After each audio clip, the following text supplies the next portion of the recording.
Welcome to One Sharp Sword, cutting through to what matters most. I'm your host, Dr. P, Dr. Wayne Pernell, the exponential success coach. Today, I almost said like a question, the exponential success coach. No, it's coach. I am here for you. And as your podcast host, I have an amazing guest today. Her name is Danielle Matthews. A little while ago, well, it's more than a few years, but not that long still. When she was 23, she was in a horrible car accident. And she calls this being crashed awake. And so I want to dive into what that means, because since that time, she's been on a healing journey and she brings that knowledge and wisdom of her recovery to us. Danielle, welcome. Hey, thanks for having me on here. Cool. Good to have you. Seriously, the crashed awake thing, like what happened? And talk a little bit about your story and talk a little bit about what you're doing now. Well, prior to my accident, just to paint the picture, I was, normal 23-year-old kid. I had a pretty good upbringing, went to a great college, got a degree in biology. I went to University of Virginia. I had out of school, I'd wanted to go to grad school, but I took a little break and did Teach for America. So I was teaching in a low-income area out in Colorado and gave 2 years to that, was home for the summer, spending time with friends and family, and was out 7 o'clock in the morning. I had just been in Baltimore the night before for a friend's birthday and was meeting my parents for a wedding. And a guy had been out drinking the night before, passed out while driving his car and hit my car head on. And so I found myself all of a sudden, I say crashed awake, because it was like the world I had known stopped. And it woke me up to a very different perspective, a very different version of myself, a very different path that I ultimately took. The day of the accident, I didn't have these epiphanies, okay? No. But, in the months and years that followed, it has. And, there's a lot to get in there, but where I am today, fast forward 10 years, I have gone into business and have been able to create an impact around the world because I found a health technology that allowed me to recover from my brain injury that doctors said I wouldn't do any further healing from after a year. And so I believe things are put in our path for a reason, and we can use them, transmute them into something positive. And I know that the path I walked down awakened me to so much. And now I really feel like I want to be this beacon of light out there for other people to wake them up and show them what's within them too. I think that's fabulous. A lot of times what happens is there's some traumatic incident that makes people realize that their life is more than what it was. And right. And so for you, it didn't, it was a car crash. For our audience, it's like, it doesn't have to be massive trauma. It doesn't, there's nothing that has to be massively traumatic for you to say to yourself, I do know I'm bigger than the life I am currently living. And the other part of that is that, well, there's a health path. There's an intuitive path. Some of my guests, I just did a podcast recently where it's like, well, if you're not spiritual, maybe I've turned you off. And it's like, well, my world is one of acceptance. So whatever you believe is what you believe. That's awesome. So let's take a look at your path. And, what was the path of recovery? I mean, at 23, life looks big and full of potential. And then that all gets turned upside down, and your prognosis isn't good. So what happened? Let's talk about that. Yeah. So after the accident, my body was fine. I walked away and we thought I was okay, but I kept saying to the paramedics and even the urgent care, I feel a little out of it. And they kept saying to me, it's shock, it'll wear off. Well, in the days that followed, it didn't wear off, and it became very clear that something was wrong with me. I couldn't handle input from light or noise. I couldn't focus for more than 10 minutes at a time. I was feeling incredibly dizzy. I had migraines, and my personality had shifted entirely. Hmm. And the medical community didn't offer much. They said, this should, kind of pass in about a month. And I went back to work trying to, push past it as best I could. And it was very clear very quickly I couldn't do that. So I ended up losing my job and going back home to live with my parents, because at the age of 23, I did not have a plan B in place, which I don't think most people do. But I then was on a path of trying to find answers. And my doctors were saying to me, all right, maybe it's going to take 3 months. Then they said 6 months. And then at my 1-year appointment, my neurologist literally said to me, Danielle, with this type of injury, your body's done the healing that it's going to do. And this is just your new normal. And you need to shape your life around your symptoms. And I remember sitting in his office, and I call it my higher self, my intuition. Yes. Said, you're fired. Fire him. That's not going to be your reality, Danielle. And so I left there, not sure what I was going to do, but at that point, I was incredibly depressed. I had been having panic attacks almost daily, just full-blown anxiety, because I didn't know what my next hour was going to look like. I never knew how I was going to feel. So I didn't know what I could do. And I'm watching friends of mine go on to graduate school, become doctors. They're going to Yale, Harvard, getting business degrees. I mean, I had an incredible group of friends and all performing well, right? Societal metrics of doing well. And here I am, I can't even look at the computer for more than 10 minutes. And I'm thinking to myself, what am I going to do? And I've always been a very high performer, high achiever, whether it was sports or school. And that version of me couldn't exist with these limitations. And it caused me. Did you know this? This was essentially cognitive dissonance. This is who I knew I was, but this is who I am now, but I don't want to be who I am now. Right. So you're in this tug of war with yourself.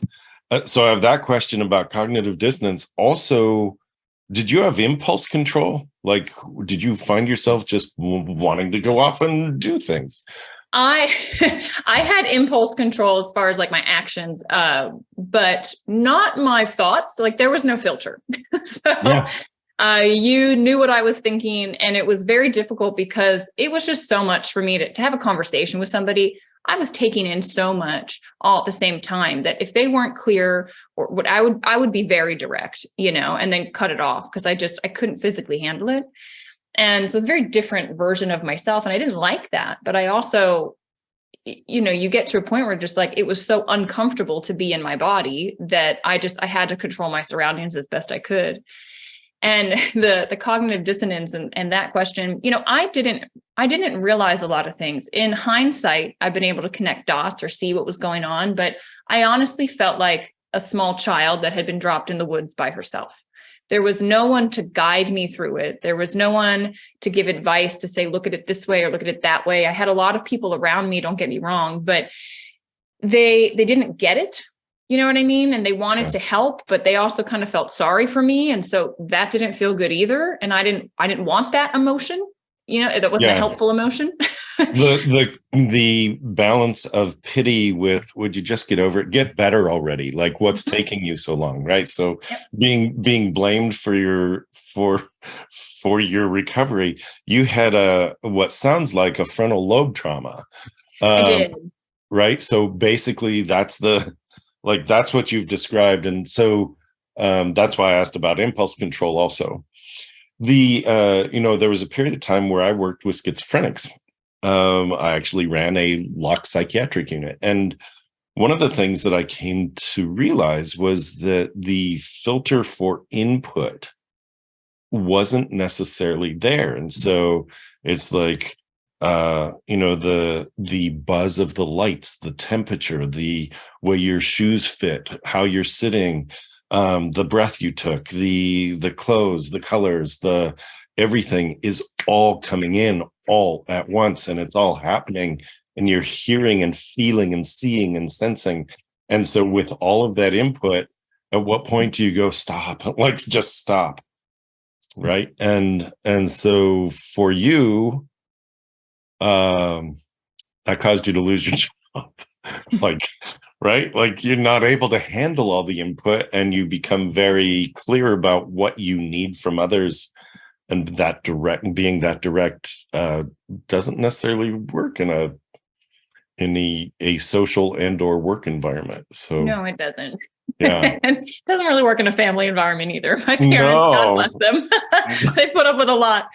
But it's you described that perfectly. It felt like, it felt like someone was shining a flashlight in my eye if it was just natural light. Like that's everything just came in with no filter. And so to follow a conversation or to, be part, like going to the grocery store was the most overwhelming experience. The number of colors and smells and the noises and the people. Yeah. I would have to go nap for 3 hours, after doing that. And so it was just to think about being able to live on my own again or like have independence again was incredibly difficult. And I'm so grateful because my mom offered to me a yoga nidra, which it means yogic sleep. It's a guided meditation, just a type of meditation. And she did it because she knew that it helped the brain waves to kind of drop down and to relax and to get you into the space where you can sleep, because I also couldn't sleep. I would be alert theta? Every 3 hours. Say that again. Is it theta that you? It drops you into delta, actually. Delta. Okay, Yeah. so delta, and then delta brainwave, deep sleep. Yeah. Okay. Yeah. Good deal. It mimics, like the yogis, they're amazing. I mean, they did this before we had the knowledge of, calling it whatever wavelength, but they knew that the body got into this meditative state before it dropped out to sleep. Like it's the space where the thoughts are drifting away, but you're not quite asleep yet. Like that's the meditative space. And so much can happen in that space. And so they designed, these breath and awareness techniques to kind of walk you through into that state. And the first time my mom delivered it to me, I slept. And I went to sleep for the whole night. And I said to her, you got to record that because I want to be able to do that each and every night. And then I started to play around with it where like, if I felt a migraine coming on, like I always had some low level head pulsing or, tightness, whatever it was. But sometimes I knew like a real big one was coming. I'd go into a dark room and I would do this yoga nidra and it would stop the migraine from getting full blown. And unbeknownst to myself, I started to meditate every day, which is an amazing routine that I continue to this day. But I was rewiring my brain and I was creating this space inside of me where like my depression and my anxiety started to lift and I was finding peace. And it was fascinating for me because I'm having this experience of almost like tapping into something beyond me. The best analogy I can give to people is you look at the weather, and so many times we're identified with the weather. Oh, it's raining, it's snowing, right? There's a hurricane. I live in Florida. We forget that the sky is always there. It's like this omnipresent backdrop that's non-judgmental, that's all allowing, all loving. It just allows whatever to be there. But, it's the same with us. With our thoughts, like we have these thoughts those are the weather patterns and they're coming in and out and we get so identified with them and we allow them to pull us all over the place. And that's what I had allowed up to that point in my life. I had allowed my mind and my thoughts to drag me all over into wild scenarios. And when I meditated, it was like, oh, I don't have to engage with the storm, right? I can just witness the storm and, isn't that interesting? Wonder, that's just blah, blah, blah about whatever, but I wasn't engaged with it. And that set me up for so much. When I say I like crashed awake, this is the awakening I talk about because I was accessing a part to me that was my higher self. That is the actual me, that's not identified with all the things Danielle was or the thoughts in Danielle's head. And that was everything. And that's what allowed me to turn, my whole recovery around. Amazing. I definitely want to jump in here and highlight some of the things you said. You didn't exactly say it this way. And the term I would use is just notice, right? Part of meditation is just notice. And most people think that meditation is about, I have to make my mind completely blank. And it's never that. It's just notice and let it go. Don't engage. The idea, I talk with people who have various feelings, from depression to rage to self-loathing to striving. And it's like, look, it feels foggy now, but recognize it's not foggy around the world. The fog will burn off. It is sunny somewhere. And so if you keep in mind that the fog is transient, you will find that sunny sky that you're looking for. And I'm not saying jolly yourself out of it, just notice. And so that's exactly what you're talking about when you talk about doing the meditation, is don't engage.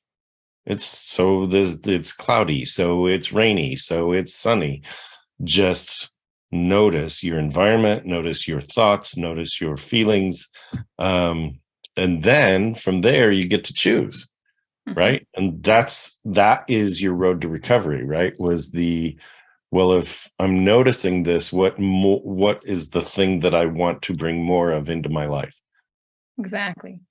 And, I started to, it wasn't just with, the accident. It was almost like every interaction. Like I was noticing patterns of things that would get triggered inside of me with talking to family members, friends, seeing something, that was playing out on the political stage. And I thought, well, isn't this interesting that I'm allowing this uncomfortable feeling in my own body? Like I'm deciding to be triggered by, be angry about, to think it's not right. And like, it's making me miserable. It's not changing the external world. It's just currently making my reality miserable. And there's this equation that I love, that I think about everything now within this context. You've got the external world plus your internal response, and that equals your reality. And so I started to realize, oh my God, I have a choice. And that was the most empowering thing, because I had felt like a victim for so much in life, but most prevalent, right, was this accident. I'd been hit. I wasn't doing anything wrong. I had a brain injury. Nothing could be done about it. Everyone would say, oh yeah, she was a victim. Well, when you're a victim, you give your power away to the external situation. And, my internal response was, oh, it's not fair. Why did this happen to me? I was angry. And so my reality was terrible. But as I was meditating and I was realizing like, oh, I'm not my thoughts. Like there's something beyond this. And like, wow, could I actually choose to have different thoughts? And maybe I replace this with a different interaction. And I realized, yeah, my internal response could shift. And I could decide how I wanted to interact, how I wanted to react. And so I just started working on me. And I learned to lead my own mind, and I learned to get absolutely fascinated by my reactions, because now I know, and I want everyone else to know this, the world is triggering you to teach you. The obstacles are happening to show you something within you, saying like, hey, like I talk about this in my book. It's like you're looking through a lens, like you have sunglasses on, and that lens is not serving you. And the situation is trying to trigger your awareness that you're wearing those sunglasses. Like this lens of, oh, I'm not lovable, or I'm not worthy, or, no one listens to me, or whatever your lens is. So you're looking at every situation through that lens. And so your reality continues to like give the same experience, but that's within you. And I hope people are following this train of thought, because it's like, when you get it, you get it. And it then like you've got power over everything, and you can start to release this stuff, because so many of these lenses are things from our past. And they're not serving us. And we're constantly given the opportunity to release them, to recognize what they are, realize they're not serving you, and release it. So then you can decide how you want to interact and be. Good. This is so good. I want to pause you here for a second, because you've dropped a ton of gold here. And it's, I don't even know if I can recapture all of it for bullet points.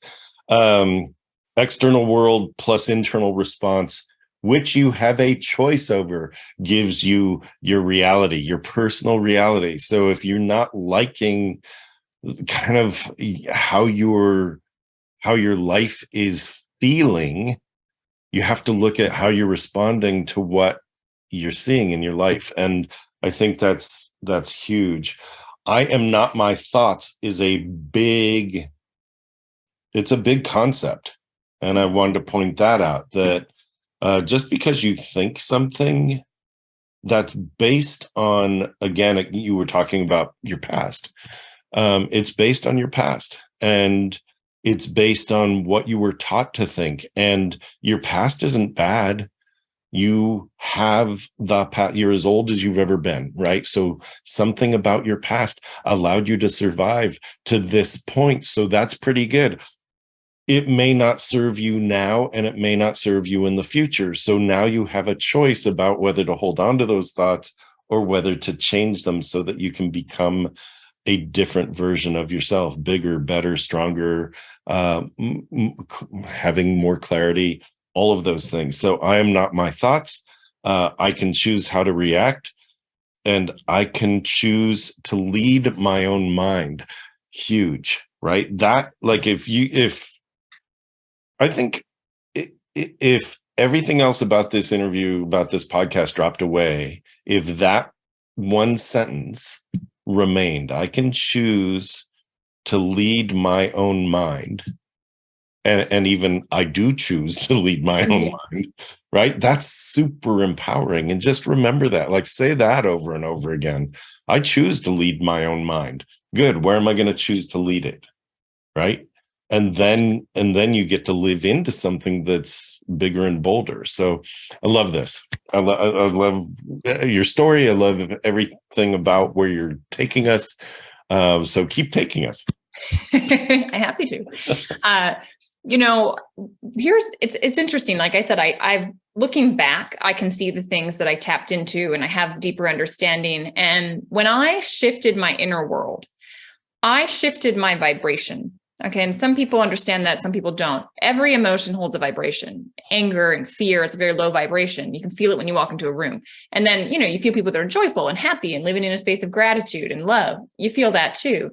It's a vibration that you hold.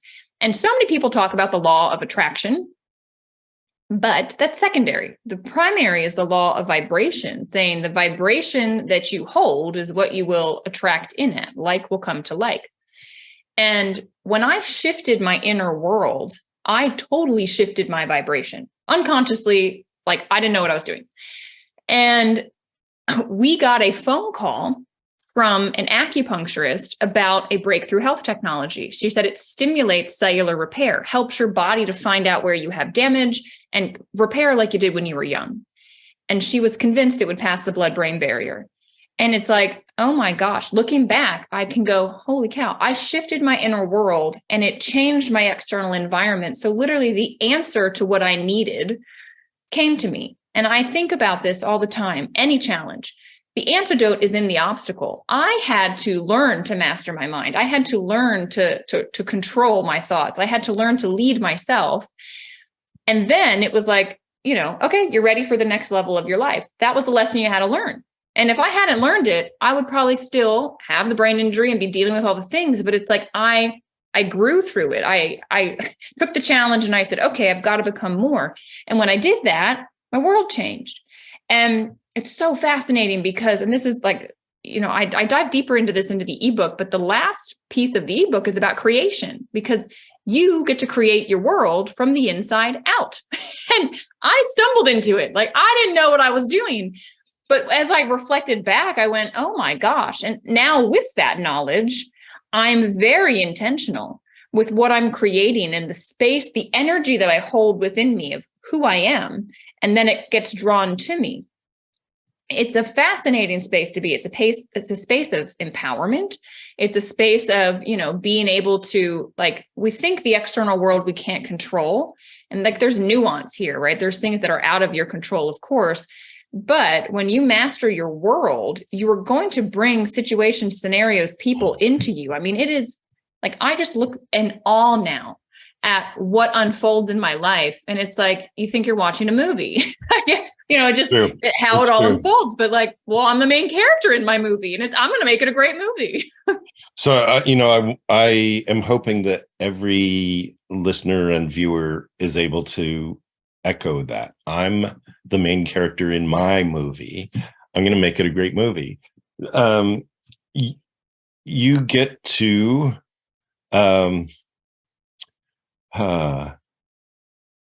to create your world from the inside out, and that is huge. I was looking down at my notes. I scribbled them so bad it was like, I want to capture this. That's huge. You know you are bigger than the life you are leading. It really is time to attend to that thing you've wanted to do or have, but you've been putting off. It's time to step into that dream you've parked for someday. It's time to claim true well-being, both personally and professionally, without giving up the success that got you here. It's time to check out Dr. Pernell's signature small group retreat, the Exponential Success Summit.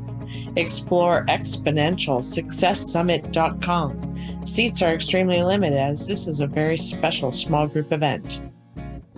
www.exponentialsuccesssummit.com.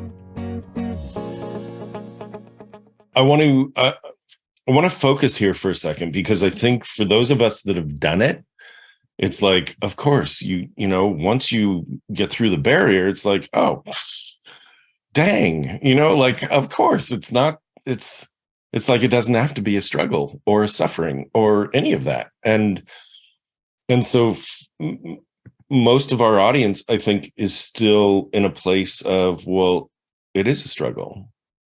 Now, struggle's not a bad thing. Struggle makes you stronger. Suffer is a choice. Struggle is the growth space that you're in. And so really to break through that struggle is to look at asking different questions, right? And so you're nodding, right? So it's here's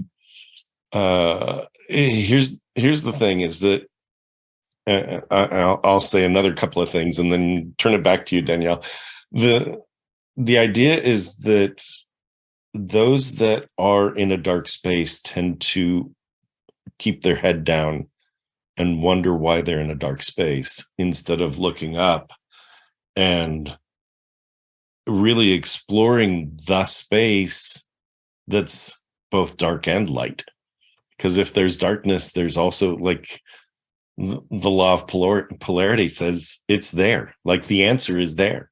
Mm-hmm. So if it feels dark, there also has to be light. If it feels like you're in this space where it's horrible, there also has to be greatness.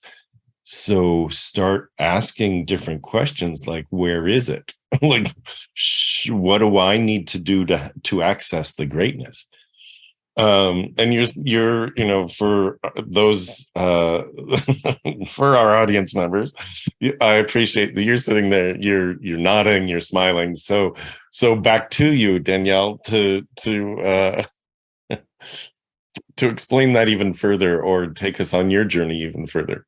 Yeah, there's a question that I love to ask, and it is, what is this challenge making possible? Because, you know, I look at life now as a game, and you wouldn't play a game if you knew you're going to win, right? What would be the point? You sit down and play a board game or whatever. If you knew you're going to win, where's the fun in that? The fun comes from the struggle. The fun comes from the challenges. The fun comes from going, oh man, like, I need to get creative. I've got to pull something different out of me. Like, I need to figure out what resources I have around me so that I can overcome this, so that I can win. In life, to me, winning is joy. Winning is being able to be happy. And I was at a choice point. I mean, I say I felt like I was a child dropped in the woods by myself. I honestly didn't want to be here. Like, it was not a fun space to be in. I felt awful. I thought I lost who I was, right? It was like I died. It sounds dramatic. I mean, I know I was here, but like, that version of Danielle died. And it was like, well, who am I? And what would I even want to do? And, you know, is it even worth it? Like, being on this earth with this amount of pain that's in my body. And something within me just like made this decision, like, yes, you're going to find joy. Yes, go find happiness. Yes, look at this as a challenge that's going to push you to do something differently, look at life differently. And, you know, I started to do things I'd never done before. Like, I could draw. I am like what they would say is left brain, science, math, like that was me.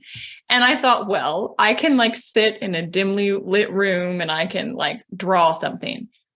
Stuff came out of me. I'm not a great like artist or anything. I'm not saying that that's what it became, but like stuff came out of me that was really interesting. And I had a lot of fun doing it. And it was just like, I allowed myself to be creative for no reason. And everything else in my life, there'd always been a reason for it. It was like, no, you have to do this. You have to achieve X. And it was all about where I was going. And I was never enjoying the moment. And this forced me so present. I had to literally just enjoy whatever was in front of me. Like, oh, look how the colors are blending together. Like, look how beautiful this is. And I'd look outside at, the sunset. Oh, can I make that color arrangement? Like, I was just so, because of circumstance, because of my brain injury, because I literally wasn't able to plan a future, I had to sit in the present moment. And it was the biggest blessing that's ever occurred to me in my entire life, because the present is everything. And it is so beautiful and so wonderful. And we miss it. We miss it because of all the BS in our head, because of what our ego has to say, because of those sunglasses we were talking about.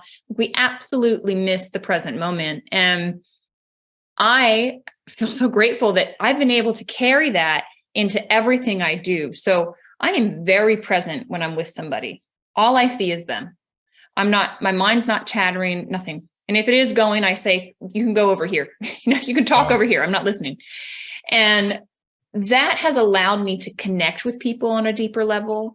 It has allowed me to appreciate life. I don't miss things, like I used to. Like, opportunities would pass by. Life was always passing by. And it's like I had blinders on. Now it's like, I'm here. I see what's going on in the present. I make decisions differently. Like, I'm like witnessing life in a very different way. And it's something that I want everyone to access, that, like the power of the present moment. And now I realize, like we were just talking about, we create our future in the present. Okay. Yeah. I had a friend, the way she described this to me, she said, it's as if the present moment is like the tree that's creating the fruit. All right. And that energy that you're in the present moment creates a fruit that's at that vibration, that frequency. That fruit drops down. The seeds go into the earth and a new tree comes. And she said, if you shift the present moment, you shift the type of fruit that comes out of the tree. So then when it drops down, the new tree comes up holding that new vibration, that new identity of you. And so in the present moment, if you're being who you want to be and you're holding the space of what you're wanting to create, like, it is inevitable that it will show up. And I get amazed by this time and time again. Like, it's like you're tugging, on this rope, and the universe just starts to come to you, and it comes in divine timing, right? You're not in charge of when it happens or how it shows up, but when you're present and you're doing what you can do in the moment, it takes care of itself. So I'm a fan of specifics and clarity. Mm-hmm. Oh, right. And, one of the things I will joke with my clients, for example, when they're like, I will say, talk about a few of the things that you want in your life. And sometimes the answer is, well, I want more money. And it's like, that's great. So, today I, parked in a parking slot, and I looked down, and, when I got out of my car, and there was a dime on the ground, and I have more money. And it's like, but that's not what I'm talking about. You asked to be open to receiving more money, right? So when you're talking in specifics, it's like, well, I want a position where I'm impacting a certain number of people and I'm being remunerated in a certain way. And that's what I'm talking about when I say more money. It's like, awesome. Now you open to that. Now that's available to you. So I'm a huge fan of, like, that's how you, like, one of the things I'm going to ask you is, how do you stop the chatter? One way is get really specific about what you want. That creates a filter for what's in and what's out. Right. So talk a little bit about that. How do you stop the chatter? Because it's really easy to get to a place of, well, this is what I don't have, and this is what I don't have. And the vibe is one of lack. It's an inventory of what's not versus an inventory of, again, law of polarity. What is, what's present, what's available. So a couple things. One, I want to talk about the reticular activator, but I'll come back. Perfect. The RAS, I'm a fan. Good. But to answer about, like, how to quiet your mind, because this is this is huge for me. Up to the day of my accident, my mind was always going. I mean, I was the one that was just like, I was thinking about what I had just done. I was thinking about where I was going. I mean, my mind was constant. I believe Even that. when I was talking to somebody, it was, well, what was I going to say? You know, what am I going to say when they stop talking? Like, I wasn't listening. Mhm. And like I said, the accident, I was forced into the present moment. And then I was forced into listening to my thoughts. And then it was like, well, I don't really want to be with these guys. Let's see if we can quiet them down. And, meditation, as I shared, allowed me to access, that space beyond my thoughts, but call it meditation in motion. Day to day, hour by hour, minute by minute, I try to keep my mind as quiet as possible. And to just show up so fully to do the task that's in front of me, to be with the person in front of me, to answer the emails, like, some of the mundane stuff too. I try to keep my mind as still and quiet as possible, because when my mind is still, it's amazing. Like that intuition, it comes through, like stuff comes through me that I'm like, where did that come from? And when the mind's chatty, you miss it. You miss these intuitive hits. People say it's God speaking to them. People say it's their higher self. People, whatever it is for you, I don't care. All I know is it's there. And I had missed it in my life before because I wasn't self-aware, and I didn't realize, there is something that speaks to me in a different way than my thoughts do. And you can, like, I still to this day, I mean, it's not like I've mastered this entirely. Like, there's still times where I'm like, is that my intuition or is that my mind? Right. What's what? And how do I decipher? But to answer that, it's also like the mind usually comes from fear-based. So if the thought is fear-based, I know that's usually my ego and it's my mind. And when it's not fear-based, I know that's usually my heart, it's my intuition. And so that's a really helpful kind of distinction. And again, this is something that I'm really trying to fine tune myself now. But the thing I wanted to go back to is the reticular activator, because you have so much coming into your mind. And when I had my brain injury, I couldn't, siphon it out. So it was all coming in, and it is overwhelming. So we have this beautiful thing built into our brain called the reticular activator that self-sorts, and it only sends certain things to your conscious mind to make you consciously aware of it, and sends the rest elsewhere. And most people, right? The example everybody uses, when you go to buy a car, I bought a Jeep. I see Jeeps everywhere now because I spent so much time looking up Jeeps that my reticular activator said, this is an important thing to this woman. We're always going to send her information about Jeeps when we find it and when we pick it up in the environment. So I think about when my doctor told me this is your new normal. And for those of you listening, if you've ever been told that what you have is chronic, there's nothing you can do. If you accept that, your reticular activator is now going to push away possible things that would actually help you heal, because you've committed to this idea that, it's chronic. Oh, this is just how it is. And so you're going to miss the stuff that is literally coming into your world all the time that could potentially help your body to heal. But if you I'm going to stay open and patient, and I'm open and patient to what's going to help me heal and what's out there. Like, this is just one example. Now the mind, the reticular activator, is going to say, well, is this it? Maybe this is it. Maybe this is it. And it's going to start tossing things in front of you. You're going to overhear something on the radio, or the couple sitting next to you at a restaurant, right? Like, these things are going to come. An example, I moved to Colorado, and I was looking for a place to stay, just like a temporary kind of, while I figured out where I wanted to live in the city. And I was at a networking event, and I stood up and I, talked about my business. And then I said, hey, by the way, if anybody has like a roommate situation for a few months, let me know. Somebody at another table came over to me at the end of the meeting and said, we're looking for a roommate, a 4-month lease. It's right here in town, blah, blah, blah. Perfect setup. Well, their reticular activator was so fine-tuned for needing a roommate, other people in the restaurant totally ignored what we were saying over there. It's a business meeting. They were so tuned in that their brain let that in. And I was able, to utilize that connection. So we're so powerful, and our thoughts are so powerful. Like, you have got to, again, learn to lead yourself, learn to figure out, what you're wanting to create, because your brain's going to allow those things to come in, and you won't miss them.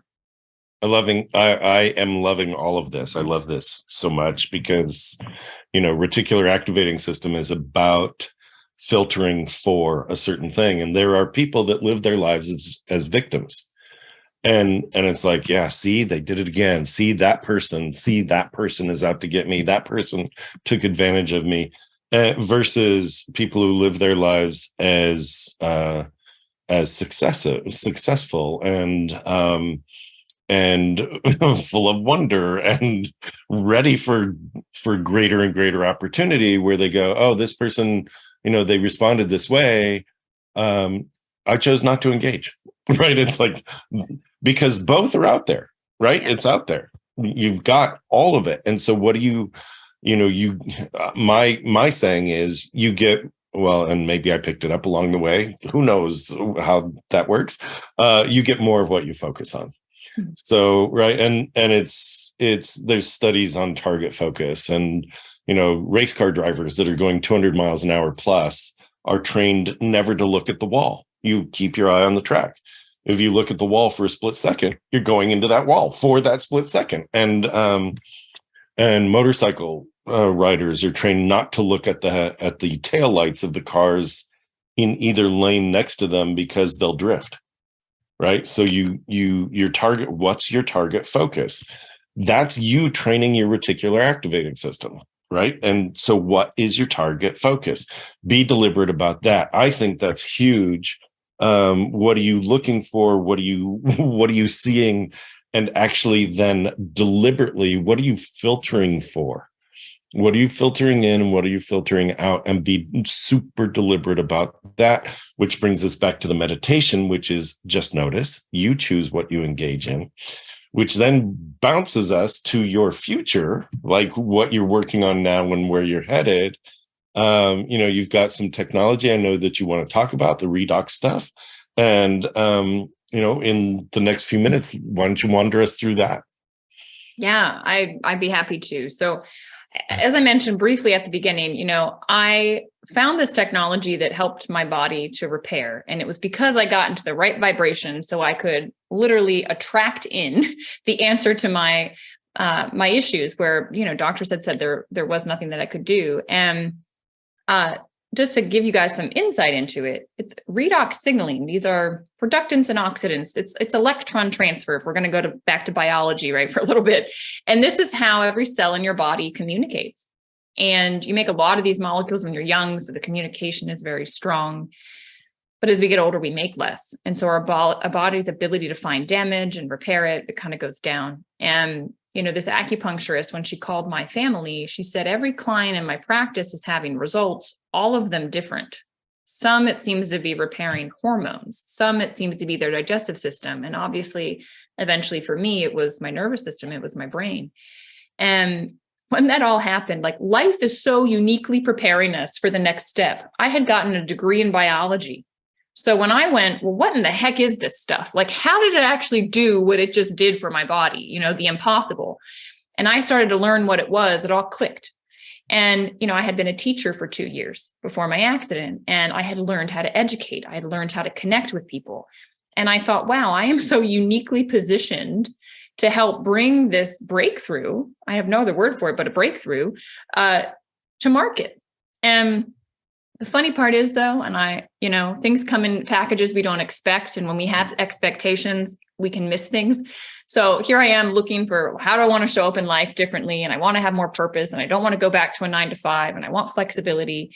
And, I've had this experience with this technology, but it's being sold through network marketing. And my mom said, Danielle, you should align with the company, And I said, Mom, that's a sleazy thing. It's a sleazy industry. Like, I'm better than that. And I don't want to be a part of that. And she looked at me and she said, even after all that's done for you. And I kind of stopped. She said, Danielle, if you don't share it, who else is going to share it? Like, how is someone going to know? And she said, why don't you just meet the company? Like, withhold judgment for a minute, go be open and go meet these people. And I did. And I was blown away. Like, the only reason they were in network marketing was because a pharma company tried to buy them and shelve them. And these guys had enough integrity to not do that. And I thought, okay, Danielle, you don't know what you don't know. And very humbling, right? Life humbles me often. And I thought, all right, let me take all the skills that I've learned up to this point in life and let me help bring this forward. And so that was a decision I made 8 years ago. And it has been a wild journey, helping others learn about this, helping people with their health, watching people overcome things that, like myself, doctors said was impossible to kind of break through. And also just connecting with like-minded spirits around the world. I am so hopeful for the future. I know even going through like what we just went through with the pandemic, I was connected with people that went, wow, this is a time when people are going to wake up and start asking different questions about their health. How can I keep my immune system strong? What can I do? What's in my control? Right. Yeah. Rather than, again, like this whole conversation about being victim with your health, guys, it's the same thing. Like there's so much within your power. And I don't know, my grandfather was a doctor. And so even when I was little, it was like, well, I gave the power to him because he was the doctor, he knew. And I'll tell you what, after my accident, it was this realization that no, you have to be your own advocate. You know your body better than anybody else does. And there are specialists for sure that can help guide or diagnose or, give you the best treatments out there. But there's also a lot they don't know. And, there's new things coming out all the time. And so I stay in this space of fascination. I've gotten to help thousands of people. And I look at my life sometimes and I go, man, how do we get here? And where am I going? Like, that is the exciting thing. Like, well, this all uniquely prepared me now for the next phase. And what that looks like, I think a full book is probably going to come out. I think, more speaking and sharing the message we shared today, because this is really my passion. Like, this is where my soul gets excited, where, I can help someone become more during this human journey, and they're going to be better at their work as in a relationship in all the aspects. But, the work I do, ASEA is the name of the technology. The work I do with them, I know that'll always be part of me. And I know when someone has their health, then they can show up fully. Truly. And if you don't have your health, it's dragging you down. Like, health is wealth, that whole saying. So that's a little bit. We'll see what unfolds here. That's awesome. I want to, I have lots of comments based on what you said. I actually have a Post-it on my desk that says desire and expectation. And it's really about, that's the focus for me, for my reticular activating system, right? That, what do you expect? And it's like, well, I expect to live into my desires. Like, so I'm filtering out anything that's not that.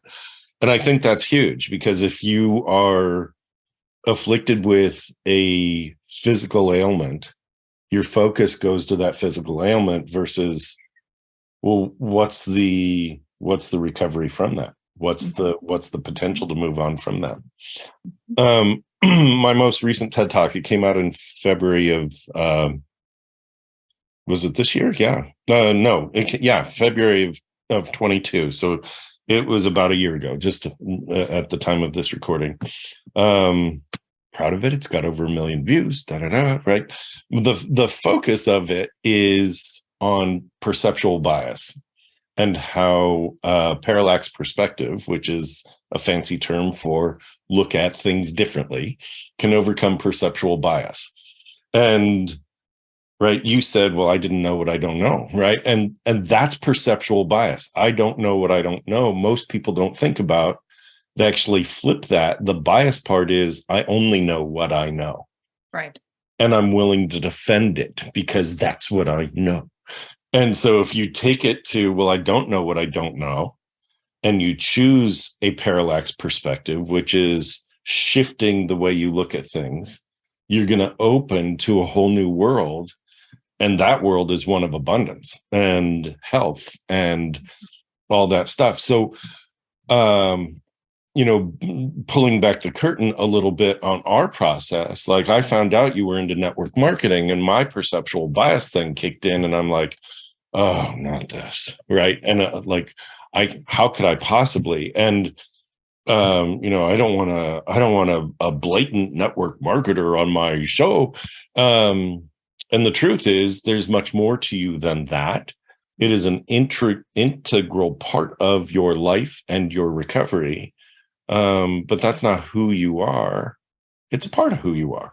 Yeah. And it's like I want to bring that up as like that's awesome, right? That there's a reason that it's there. There's a reason that you are who you are, and that you're bringing this out. And it's not like, hey, buy my stuff. It's more like, hey, this is a process that sort of helped me. And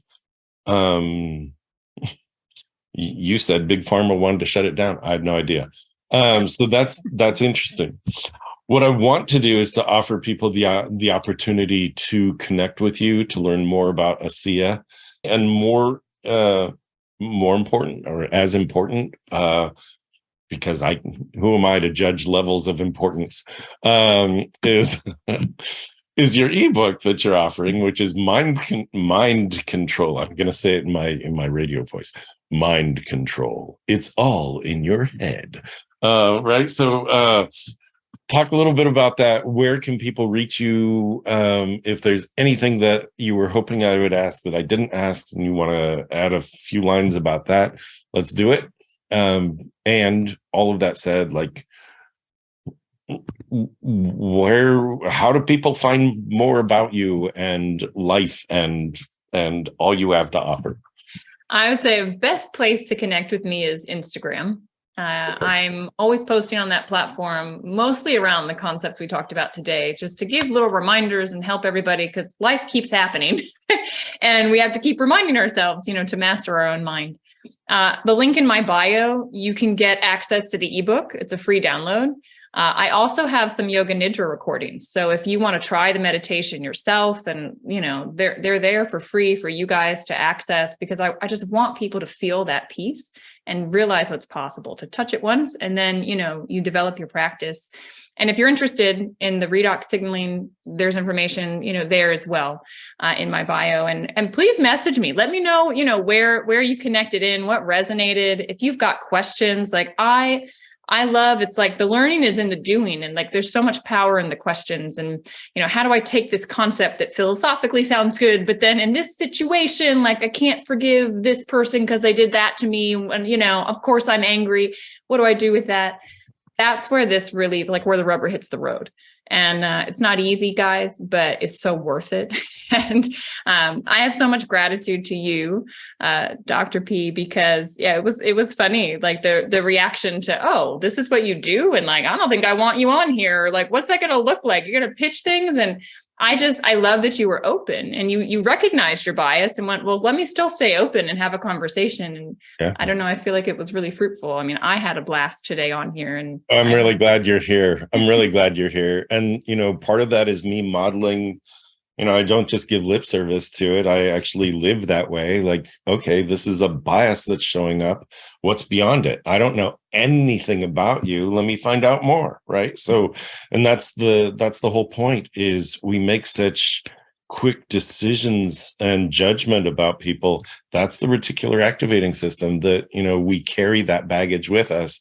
It's up to us to be deliberate about what are our thoughts, what do we want to be, who do we want to be, how do we want to move forward. So yeah, of course I'm open, and occasionally I'll catch myself not, more often than not these days. It's kind of like, well, I need to live into this, I need to step into this and learn more. Very good. So one question, it's a clarity question. Like on Instagram, I'm Dr._Wayne_Pernell on Instagram. Like, I'm sure there are a lot of Danielle Matthews, right? So, I'm glad you asked that question. There's underscores for me too. So yes, there's other Danielle Matthews. So it's my name with an underscore at the beginning, Danielle Matthews _ at the end. And that's where you hide your underscores, is beginning and end. Beginning and end is where you'll find mine. All right. _ Danielle, 2 L's. Right, DANIELLE Matthews, MATTHEWS _. So underscore beginning, underscore end. Perfect. That's great. We will connect shortly on IG. Excellent. Thank you. I will put links in the show notes, and really appreciate you being here. Appreciate all that you the insights you've offered. Your story is terrific. Where you're heading's amazing, and I wish you amazing success on that. So yeah, well, thank you so much. Thanks for being open, and thanks for this conversation. I took nuggets away from the way you interpreted and kind of gave back. I really enjoyed that. So appreciate it. And I hope you guys listening found some value too. Yeah, good. Well, it is my pleasure. So thank you. This is One Sharp Sword, cutting through to what matters most, which is a deliberate act. My guest today was _Danielle Matthews _ on Instagram, right? So it's Danielle Matthews. She's brought us so much insight and opportunity for living a better life. I am Dr. Wayne Pernell, the Exponential Success Coach. Thanks for being here. We'll see you here next time.